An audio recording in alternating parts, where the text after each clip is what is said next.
सवाल है कि घरों वालों को तबलीग कैसे और किस हद तक जायज़ है।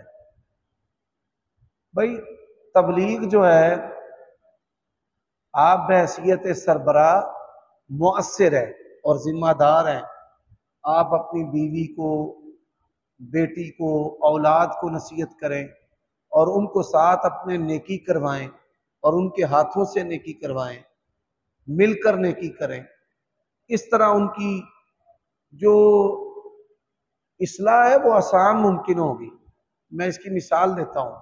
बाज़ वालिदैन खुद नमाजें नहीं पढ़ते और बच्चों को कहते हैं उठो जाओ जाकर नमाज पढ़ो।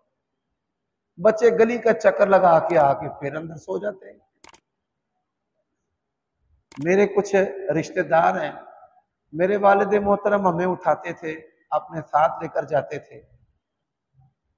तो दीन की तरफ, इल्म शरीयत की तरफ आने से पहले भी वालिद चूंकि नमाज का अमल अपने साथ करते थे तो नमाज जोड़ों के अंदर रच बस गई और वो वालिदैन अपने बच्चों को बादशाह सलामत की तरह हुक्म देते थे, उठो नाले गाना कटनिया, भाई ईमान फुला ये और वो, जाके नमाज पढ़ो, कुरान पढ़ो। तो माँ बाप बनना चाहिए, बादशाह सलामत नहीं बनना चाहिए। नेकी उनके साथ करनी चाहिए, उनको अपने साथ लेकर मस्जिद में जाएं, उनके सामने कुरान खोल कर पढ़ें, उनके हाथ से मस्जिद की झोली के अंदर पैसे डलवाएं, उनके सामने किसी रिश्तेदार के साथ ताउन करें, उनके सामने तौबा और इस्तिगफार करें और उनके सामने रोएं। तो ये जो चीजें हैं ये औलाद पर सबसे ज्यादा असर करती है। समझ आइए जी बात की। सवाल है, घर के अंदर आप जो मूजी ना हो, ईजा ना देने वाला हो, वो जानवर रख सकते हैं, परिंदे वगैरह, जो गैर कानूनी भी ना हो, मूजी भी ना हो, ममनू भी ना हो। कुत्ता जो है वो घर में नहीं रखा जा सकता, ठीक है।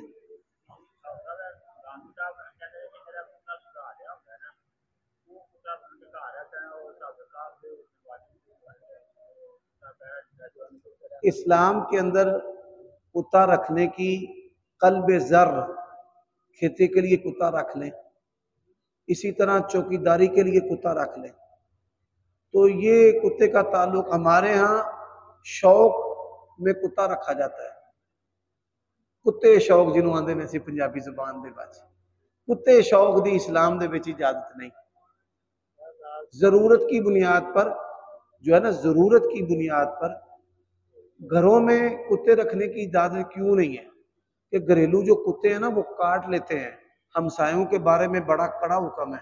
आपका जो पालतू जानवर है, मेरे कुछ रिश्तेदार हैं उन्होंने कुत्ता पाला, वो आपस में भी रिश्तेदार थे और उनके कुत्ते ने साथ वालों के बच्चों को काट लिया।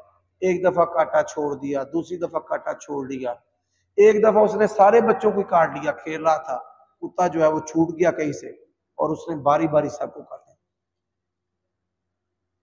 तो कुत्ता जो है ना, वो उसकी वफादारी के अंदर भी ये शामिल है कि वो मालिक के लिए किसी और को काटे तो काट लेते हैं, नहीं छोड़ते। ये जो माँ बाप की खिदमत नहीं ना करते, ये घरों में बिल्लियां रखते हैं। माँ को रखें, बाप को रखें। अंग्रेजों ने बिल्लियां कुत्ते रखे हैं।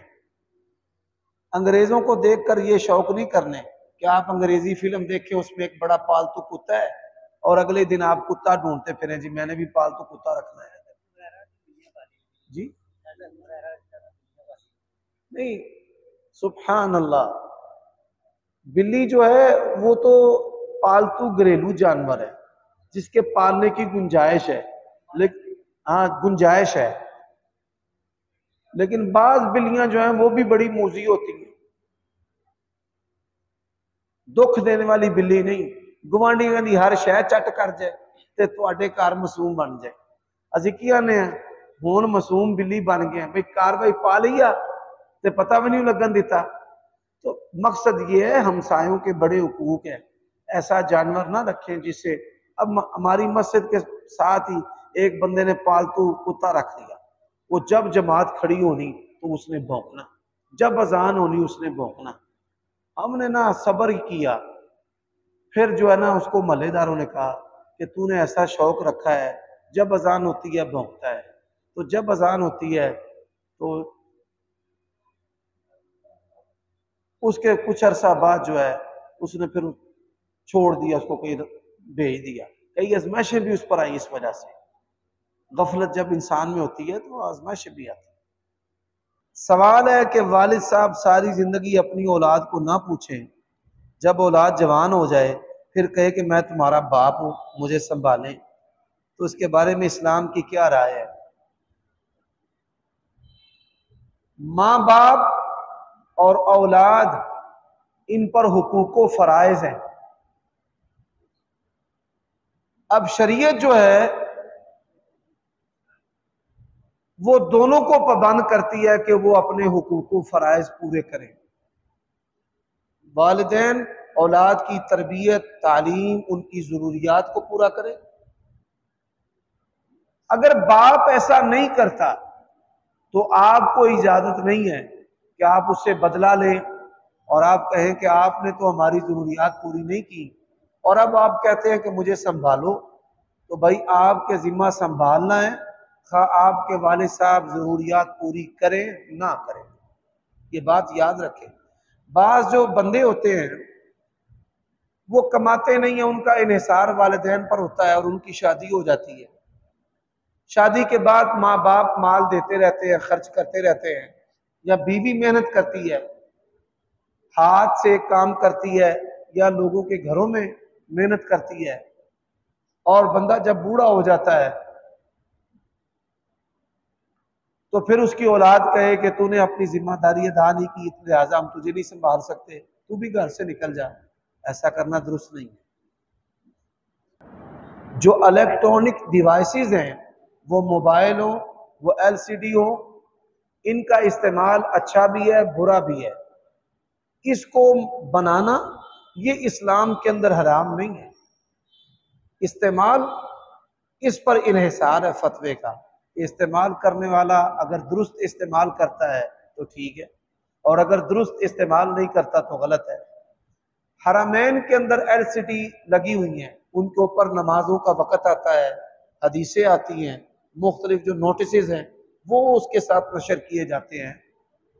तो तालीम के लिए, तरबियत के लिए इनको इस्तेमाल किया जा सकता है, दीन के लिए इस्तेमाल किया जा सकता है।